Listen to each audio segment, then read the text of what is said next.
What is up guys, my name is Chase and it is a very sad time here for us Nintendo fans because we are getting dangerously close to the closing of the Wii U and 3DS eShops. A moment of silence for the Wii U and 3DS. Rip in peace. But anyway, I figured now is a better time than any to share with you guys my entire Nintendo Wii U collection. Now before I share with you guys my games, let me just say, I'm not gonna lie, I have gotten rid of a large portion of my Wii U collection. Because for me personally, if there is a better way to play these old Wii U games, whether it's a definitive version on the Switch, or even just a full-on sequel on the Switch, I'm sorry, but I'm gonna get rid of these Wii U games. So if you're wondering why doesn't Chase have Mario Kart 8 on the Wii U, just know that I yeeted that game as soon as I could.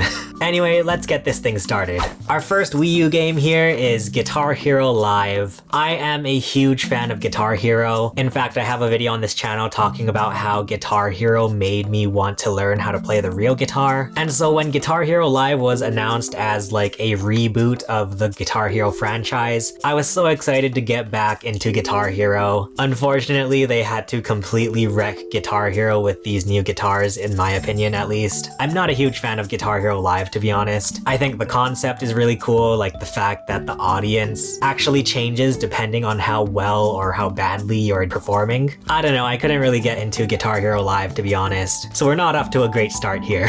My next Wii U game is The Legend of Zelda Breath of the Wild. This was actually the last Wii U game I ever bought. I didn't actually buy this on release day since it did come out on the Switch, but I got this somewhat recently used on eBay. I don't know, I just thought it would be cool to have like the final big Nintendo game on the Wii U. In case you didn't know, Breath of the Wild was like Nintendo's final goodbye to the Wii U, since that game did take like 4 years to come out. However, Breath of the Wild released on the Wii U the same day as the Nintendo Switch, and also the same day that the Nintendo Switch console was released. So at that point, I was already throwing my Wii U in the trash. Not really, but from what I hear, Breath of the Wild on the Wii U isn't really different from the Switch. The gamepad doesn't really have any use, although I would have loved to see a map on the Wii U gamepad like they showed in the demo. So I don't know, I don't think there's really any reason to get Breath of the Wild on the Wii U. I just think it's like a fun historical Wii U game to have in my collection.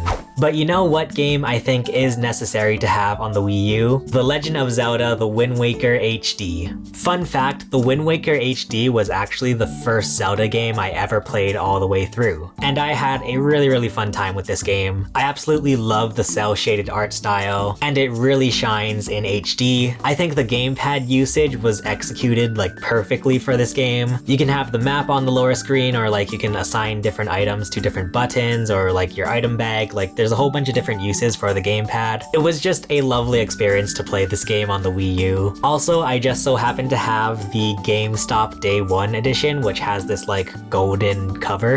Next up, we have Lego City Undercover. This is another game that I think can only work on the Wii U. I know this game is available on the Switch, it's on the Xbox and PlayStation. I'm not too sure how those versions work, but what I can say is that this game does a lot of like fun things with the gamepad. It might feel kind of gimmicky, but I don't know, I thought it was kind of cool and fun. And when this game was first revealed, a lot of people said that it was going to be a Lego Grand Theft Auto, and it really does feel like that. You can like hop in people's cars and just drive around. It's surprisingly a very fun Lego experience. So this is a game where I think the definitive version is still the Wii U version.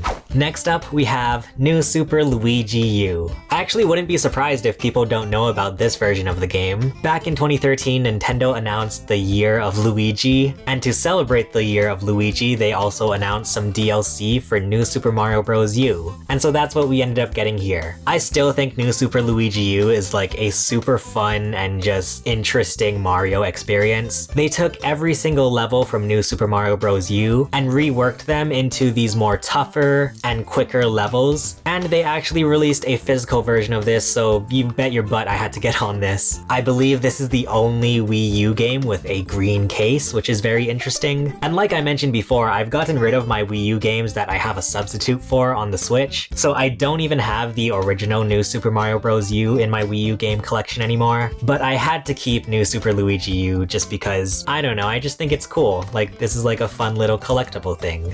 The next game in my Wii U collection is Nintendo Land. I feel like everybody who has a Wii U must have Nintendo Land. This, for the most part, is a pretty fun multiplayer game for the Wii U. For a launch game with the Wii U, I think it does a pretty good job at like showing what the Wii U is about. I think the most mileage you can get from this game are the competitive attractions, mainly, in my opinion, Mario Chase. I feel like with Nintendo Land, they were trying to sort of recapture the magic of Wii Sports, but Nintendo Land feels pretty different entirely. Next up, we have Paper Mario Color Splash. So I might have somewhat of a hot take, but I actually enjoyed Color Splash, and I'm saying that as like not the biggest fan of Paper Mario. I only just recently finished the Thousand Year Door and the original N64 Paper Mario. In fact, Color Splash was the first Paper Mario game I played all the way through. I know people don't like the whole card gimmick on the gamepad. I thought it was okay, and like I had a pretty fun time playing this game. So Paper Mario Color Splash is special to me just because it was my introduction to the Paper Mario series. My next game is Rayman Legends. And oh boy, what an interesting game Rayman Legends is. I remember living through the drama that was Rayman Legends. And in case you weren't there to experience it, Rayman Legends was originally supposed to be a Wii U exclusive game. However, since Ubisoft's other game on the Wii U was not performing well, they decided to make Rayman Legends multi-console. Long story short, we got Rayman Legends really late, and it was also available on like every other console. But similar to Lego City Undercover, I think the Wii U version of Rayman Legends is the definitive version, which makes sense because this game was originally supposed to be a Wii U exclusive, so of course it works well on the Wii U. There's some gamepad features where you can like touch and swipe different things in the level. Sometimes you have to tilt the Wii U gamepad. I really enjoyed this game, if anything, just because of the art style. But not only that, they even had like music levels in this game, which was so cool. I do love me some rhythm-based platformers, and I hope someday we get another Rayman game. Please, Ubisoft, it's been too long. Let's get more Rayman, please. Next up, we have Splatoon. This is the first ever Splatoon game on the Wii U, and at the time, it felt so different for a Nintendo game. You know, it's this weird game where you're like running around as a squid/kid and shooting other people with ink. It was a really weird concept that obviously still stuck around. And once again, I think the Splatoon game on Wii U is like the definitive Splatoon game. If anything, just because the Wii U gamepad features, where you can actually have the map on the gamepad screen. It's not like Splatoon 2 and 3 where you have to actually pull up the map if you want to super jump to someone. So always having that map on the gamepad screen was actually very helpful. But anyway, it's cool to see where the Splatoon series started. Next up, we have Super Mario 3D World. Of course, we do have Super Mario 3D World plus Bowser's Fury on the Nintendo Switch, but Super Mario 3D World on the Wii U does have some gamepad features that are completely absent in the Switch version. So for now, I'm still keeping Super Mario 3D World for the Wii U, but just know that this game is in danger. The next game in my Wii U collection is Super Mario Maker. I'm not gonna lie, the first time I learned about a Mario game where you create the levels, I wasn't really the biggest fan. When it comes to like video game design, my creativity is a big fat 0. Anyway, this is another game where we do have a substitution on the Switch with Super Mario Maker 2. However, I think the big difference between Mario Maker on the Wii U and the Switch is the fact that you can use the Wii U gamepad to create your levels. I'm not gonna lie, I think it is super bulky to create levels in Super Mario Maker 2 on the Switch. Mario Maker on the Wii U was nice because you could just use the gamepad screen and still have the TV showing your level. Also, this is one of these Wii U games that has a red case, which is kind of cute.